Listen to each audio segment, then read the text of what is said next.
heri watakatifu wazishikao amri za Mungu na kuona ushuhuda wa Yesu. Mahubiri yamehubiriwa, masomo mbalimbali yamefundishwa, kila maudhui imetafsiriwa, lakini pia na neno limefunuliwa. Waimbaji wameimba.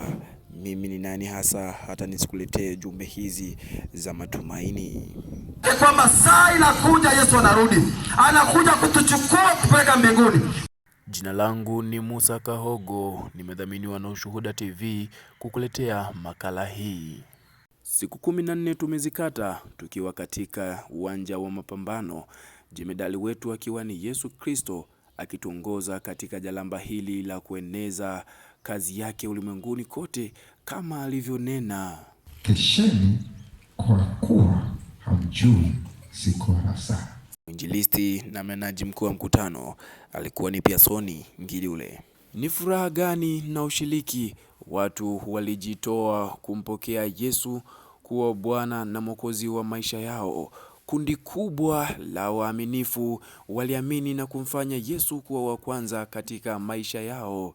Polepole safari ilianza kuelekea katika kisima cha ubatizo. Mchungaji Jeremia Donius aliingia kisimani kwa ajili ya kuanza kuifanya kazi ya kubatiza. Dada Angela Patrick, kwa sababu umemkiri Yesu Kristo kuwa Bwana na Mwokozi wa maisha yako, mimi mtumishi wake na kubatiza kwa jina la Baba, Mwana na Roho Mtakatifu. Amen. Unikumbushe Yesu. Dada Kasiga Biswalo, kwa sababu umemkiri Yesu Kristo kuwa Bwana na Mwokozi wa maisha yako, mimi mtumishi wake na kubatiza kwa jina la Baba, Mwana na Roho Mtakatifu. Amen. Amen.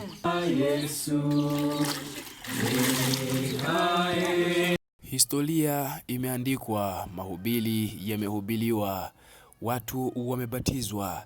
Langu jina ni Musa Kahogo kukuandalia makala hii, na hii ni Ushuhuda TV.